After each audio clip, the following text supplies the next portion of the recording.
अस्सलाम वालेकुम दोस्तों। रिश्ता तय होने के कुछ अरसा बाद उसने शरई पर्दा शुरू किया। उसके ससुराल वाले यहाँ तक कि बहुत से रिश्तेदार भी अभी इस बात से वाकिफ़ न थे। माँ को परेशान देखकर इसने वजह पूछी, अम्मी आप क्यों परेशान हैं? माँ ने उसके चेहरे को अपने दोनों हाथों में लिया, उसका माथा चूमा और प्यार भरे उदास लहजे में बोली, क्या तुम अपनी शादी वाले दिन भी शरई पर्दा करोगी? जी अम्मी, इसने पूरे एतमाद के साथ जवाब दिया। माँ मगर बेटी ने जवाब दिया, अम्मी मैंने अपने रब की रज़ा की खातिर एक फ़ैसला लिया है और मुझे यकीन है कि वो मुझे तन्हा नहीं छोड़ेगा। मैं शादी वाले दिन पूरे पर्दे में रहूँगी, नकाब करूँगी और घूंघट निकाल कर बैठूँगी। किसी को अपना चेहरा नहीं दिखाऊँगी, कोई तस्वीर भी नहीं बनाएगा और ना ही कोई मेरी वीडियो बनाएगा और कोई रस्में भी नहीं होंगी। माँ ने कहा, ये कैसी ख्वाहिश है बेटा? तुम्हारे ससुराल वाले मॉडर्न हैं, इतने अमीर हैं, कैसे वो ये मानेंगे?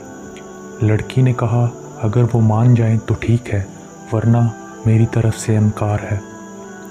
मैं किसी ऐसे शख्स के साथ जाने को तैयार नहीं जो मुझे सबके सामने सजा कर घंटों तक बिठाए, सबके साथ तस्वीर बनवाने को कहे।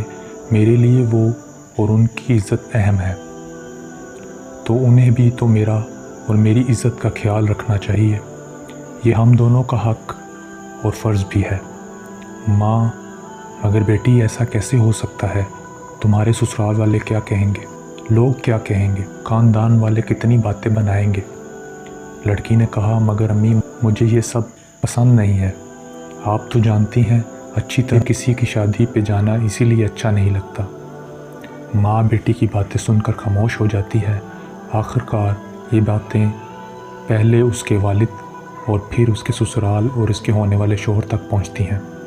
ससुराल वाले साफ इनकार कर देते हैं, मगर लड़का ये कहकर मसले का हल निकालता है कि मैं अपनी होने वाली बीवी की हर ख्वाहिश का एहतराम करता हूँ। मगर इम्तिहान की असल घड़ी तो तब शुरू होती है जब वो दिन आता है। आखिरकार वो दिन आ गया। हाल बहुत ही खूबसूरत सजा हुआ था, हर तरफ खुशी का माहौल होता है। बहुत से मेहमान शादी में शरीक होते हैं, मगर मेहमानों को ये बात नागुज़ीर लगती है कि ना तो कोई मूवी मेकर होता है वीडियो बनाने के लिए और ना ही कोई फ़ोटोग्राफ़र मौजूद है। दुल्हन तैयार होकर जब आती है तो उसे देखकर हाल में एक शोर बर्पा हो जाता है। अरे ये क्या, इतना बड़ा घूंघट और ऊपर से इतनी बड़ी चादर पहना दी आपने इसे। अरे आंटी घूंघट तो उठाइए इसका, लड़की ने नकाब किया हुआ है। ये बात सुनकर कई बातें हाल में गूंजने लगती हैं। आए हाय, दुल्हन और नकाब, यकीनन कुछ गड़बड़ है।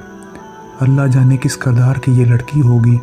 क्या पता लड़की ने मुंह काला करा दिया हो अपने माँ बाप का और अब छुपा रही हो। कहीं चेहरा तो दागदार नहीं। किसी ने कहा, अपना चेहरा तो दिखाइए, हमें आपकी तस्वीर बनानी है, तो उस पे भी मना हो गया। लोगों का शक यकीन में बदलता गया।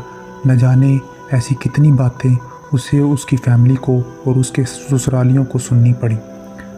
निकाह की रस्म हुई, निकाह हो गया, उसके अलावा और कोई रस्म ना हुई, ना ही दूल्हा अंदर आया। उसकी माँ और उसकी सास ने कई बार आके कहा, बेटा निकाब उतार दो, अब तो निकाह हो गया है। लोग तरह तरह की बातें कर रहे हैं। दुल्हन ने कहा, कोई बात नहीं, लोग तो बातें बनाते हैं, जब मेरे शौहर ने इजाज़त दी है तो फिर मुझे किसी की कोई परवाह नहीं, आप परेशान ना हों। मगर वो माँ थी, कैसे परेशान ना होती। सब लोग उसकी पाक दामन और पकीज़ा बेटी पर जुमले कस रहे थे, उसके किरदार पे कीचड़ उछाल रहे थे, मगर फिर भी ये दिल पे पत्थर रख के सब चुपचाप सुन रही थी और सबको बताती रही कि मेरी बेटी की ये ख्वाहिश थी। और फिर उसके शौहर को भी कोई एतराज़ नहीं, तो फिर क्या हुआ, उसमें गलती ही क्या है। फिर उसकी रुखसती हो जाती है और आज भी वो दोनों ख़ानदान बहुत खुश हैं। और वो लड़की आज भी कहीं जाती है तो पूरे पर्दे में जाती है, ताकि उसके शौहर के अलावा उसे कोई और ना देख सके। दोस्तों, आप सब से मेरी एक गुजारिश है, खुदारा किसी पर उंगली उठाने की बजाय हक बात पे उसका साथ दिया करें। ये कोई इतनी बड़ी बात नहीं कि आप उससे किसी की ज़िंदगी ही बर्बाद करने का फ़ैसला सुना दें। پردہ کرنا اور پردے میں رہنا اسلام میں بھی اس کا حکم ہے، تو پھر ہم لوگ کیوں اپنی چھوٹی سوچ سے کسی کا دل اور زندگی خراب کر دیتے ہیں؟ اللہ ہم سب کو ایمان والی زندگی گزارنے کی ہدایت دے، کامیابی والی زندگی دے، عزت خوشی والی زندگی دے، آمین ثم آمین۔